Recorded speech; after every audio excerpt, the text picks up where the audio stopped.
Well, that was a day.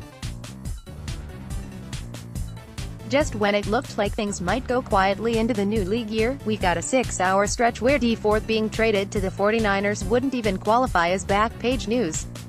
OBJ got dealt, Lev Bell signed, and things generally hit the fan. Each day in this spot we'll break down winners and losers, and we'll do the same on the Pick 6 podcast, our daily NFL show, which has full analysis of every deal built in.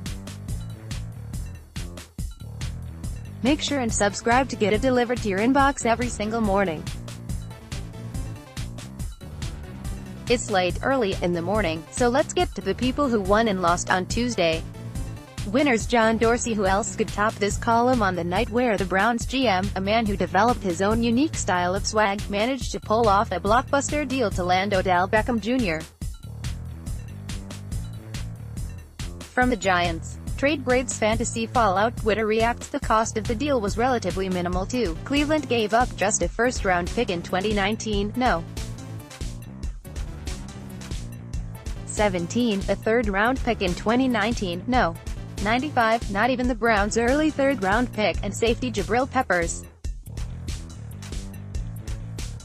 We can haggle about whether the compensation was enough for New York all day, but the Browns didn't destroy their season by giving up a pair of picks on a safety. They didn't mortgage a cent of their future, and they landed a game-changing, potential Hall of Fame wide receiver. Say whatever you want about OBJ, but the reality is he's one of the best receivers in the game, and he is just 26 years old.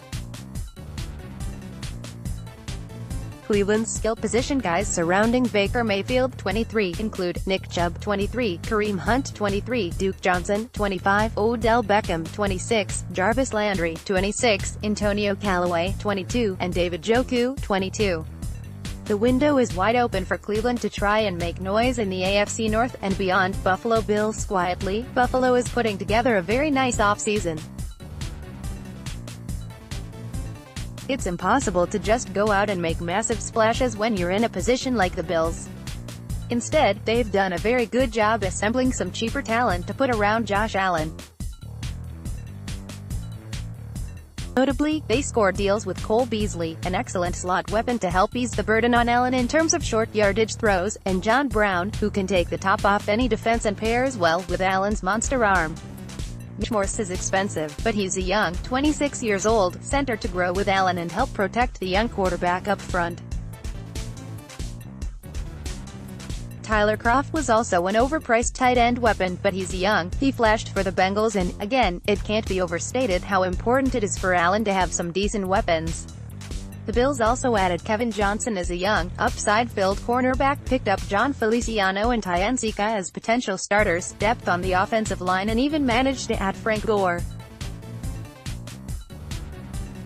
Yes, the running back group is 95 years old combined, but there's some reliable skill guys there. San Francisco 49ers. They have now spent a pile of money in free agency, which makes it very easy to get excited about their prospects. But I think the 49ers have some legit win-now opportunity here after what they've done. Landing D Ford in a trade with the Chiefs and then handing him a $87 million extension might be considered a risky move, but the deal ultimately wasn't that expensive, as it only cost the 49ers a 2020 second-round pick. If John Lynch can somehow snag Nick Bosa with the second overall pick in the upcoming draft, the 49ers defense could be potent in 2018, get a healthy Jimmy Garoppolo under center, develop a few more weapons for Kyle Shanahan's offense, and it's easy to imagine this team challenging the Rams in the NFC West.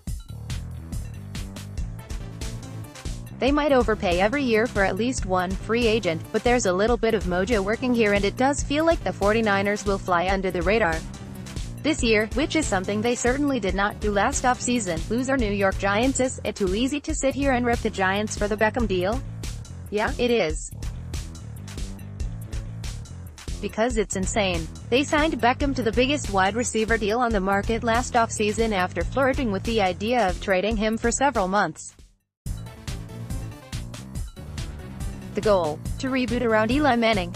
The result? Complete and total limbo. pic.twitter.com/hike7fhss, Pick6 Podcast, @Pick6Pod. March 13, 2019. The Giants will have more dead cap money next year than any other NFL team as of right now, having just paid Odell almost $21.5 million in cash for one lost 2018 season. Now they will have a $16 million dead cap hit for Beckham. I think I see what they're doing, pivoting to make Saquon Barkley the face of the franchise and building an offensive line to let Barkley go wild. Maybe they'll stink this year and they'll end up landing a high pick for the third straight season to draft a quarterback in 2019. Maybe they'll just go ahead and draft a quarterback this year. Who knows? It sure doesn't seem like the Giants do. Le'Veon Bell. Think Bell ultimately landed in a pretty good spot, but he also landed in the only spot he was ever going to find in free agency. Any buzz about him going somewhere else was nonsense, as this was a one-horse race from the start, with just the Jets negotiating against Bell. Maybe in a different year with different teams he sees more money? Or maybe it's just the nature of the business that any free agent running back is going to struggle to really pull in a huge amount of money. Bell got $13 million plus per year and now has enough money on his contract with the Jets where he will never have to worry about working ever again once he retires. But it sure does seem like he would have been better off, at least from the perspective of earning the most amount of money as early as possible, taking the contract the Steelers offered him. We'll see how it works out once we get actual numbers on Bell's deal, and once we see him actually end up playing for the Jets. But he needed $55 million guaranteed to make the holdout worth it, and he didn't get there. Ted Thompson, the former Packers general manager, has largely been dragged the last few days because new GM Brian Gutekunst is willing to get aggressive and go out and sign multiple free agents in every offseason. This year it was pass rushers Preston Smith and Zadarius Smith as well as safety Adrian Amos. That's bold, man.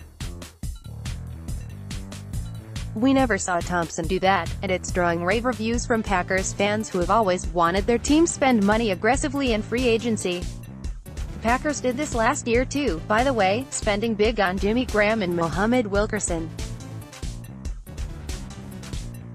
It didn't work out, but no one really seemed to care when the Packers started spending again this year. I like how the Smiths and Amos fit within Mike Pettini's defense, and with the loss of Clay Matthews and Nick Perry, the latter was cut this week, the Packers badly needed to add some edge pressure. Amos is a young, talented player and the Packers stole him from a division rival. That's always a bonus. If the Packers bounce back quickly this year, the new regime in Green Bay will get tons of credit for its ability to add players via free agency.